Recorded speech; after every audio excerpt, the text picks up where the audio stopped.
करने का अधिकार है। ये डेमोक्रेसी के लिए बड़ा खतरनाक दौर है और मुल्क बड़े नाजुक दौर से गुजर रहा है और वकील सबसे ज्यादा इम्पोर्टेंट कम्युनिटी है इस पूरे देश में। दुर्भाग्य है कि एक वक्त था आजादी के बाद हर वकील के कहते हैं पार्लियामेंट का चुनाव लड़ता था, एमएलए होता था। आज गुंडे लुच्चे लफंगे लड़ रहे हैं। हम क्रिटिसाइज करते हैं, एक आदमी लाखों करोड़ों के फीस लेने वाले लोग हिम्मत नहीं जुटा सकते, उनके लिए पैसा अलग है, जन सेवा नहीं है। Number 2, EVM. जब आप जानते हैं पेट्रोल को कंट्रोल किया जा सकता है रिमोट से, ये बहुत आम है, तो क्या एक आदमी बाहर बैठ के कहते जो ईवीएम का रिमोट है उसको कंट्रोल नहीं कर सकता?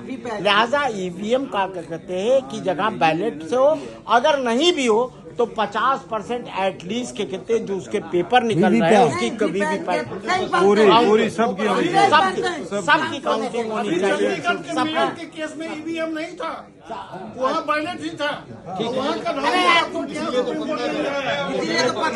अरे ईवीएम पकड़ी नहीं जाती। मेरा ये है कि दोनों चीज के हम समर्थन। ये ठप्पा मारने की अरे अपने नंबर पर बोलो यार, ऐसे बैलेट में भी होता है। तो तेरा नंबर आ जाए तो बोल दियो, बैठ जा। त्यागी जी को बोलने दो, बोलिए त्यागी जी। अरे सुनने दे, आप सुनने दे, बैठ जा।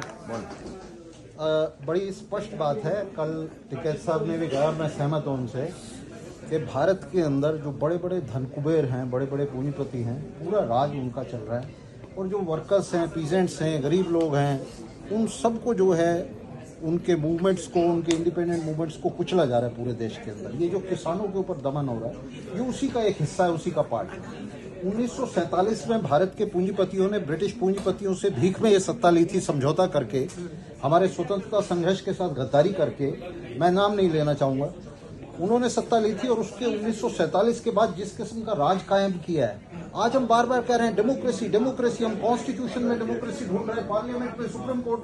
डेमोक्रेसी तो ये सड़कों के ऊपर है। ये जो किसानों का संघर्ष है बड़े पूंजीपतियों की सरकार के खिलाफ, ये डेमोक्रेसी है और हमें इस डेमोक्रेसी को सपोर्ट करना चाहिए। डेमोक्रेसी ना सुप्रीम कोर्ट में है, ना पार्लियामेंट में है, ना संविधान में है। ये सब किताबी बातें हैं और हम वकील होने के नाते देख रहे हैं इसको। आप देखिए किस तरह से किसानों के रास्ते में कीलें बिछा दी गई हैं, किसानों के खिलाफ ऐसे युद्ध छेड़ दिया गया है जैसे किसी शत्रु देश के खिलाफ छेड़ा गया। तो ये जो सरकार है, ये निश्चित रूप से एक मुट्ठी भर लोगों की सरकार है जो पिरामिड के ऊपर बैठे हुए हैं, टॉप पे बैठे हुए हैं। और मैं नाम लेके कहूंगा तो अडानी और अंबानी और उनकी क्लास की ये सरकार है। और जो आम साधारण आदमी है उसमें हम सब शामिल हैं, उसमें हम सब शामिल हैं।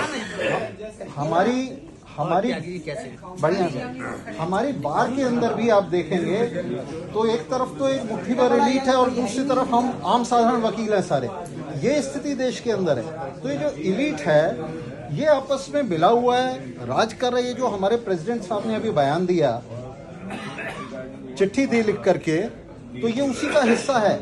ये सारा एलीट एक दूसरे को सपोर्ट करता है, जो आम साधारण लोग हैं उनके खिलाफ एक्ट करता है।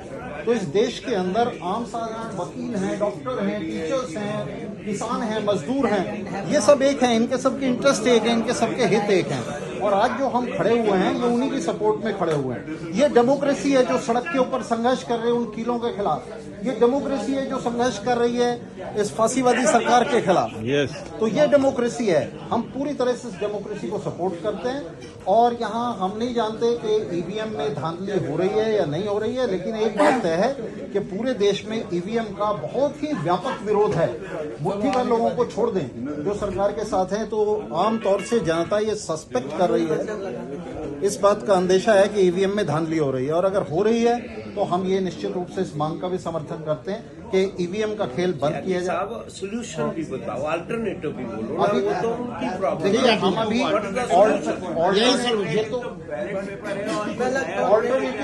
बोलो ना, ओपिनियन बनाते हैं। जी ये जो संघर्ष है, ये जो किसानों का संघर्ष है, ये जो हमारा संघर्ष है, हम भी ये संघर्ष कर रहे हैं, बोल रहे हैं, रेजोल्यूशन डाल रहे हैं। तो ये जो संघर्ष है इसको आगे बढ़ाया जाए, मिलकर इसको आगे बढ़ाया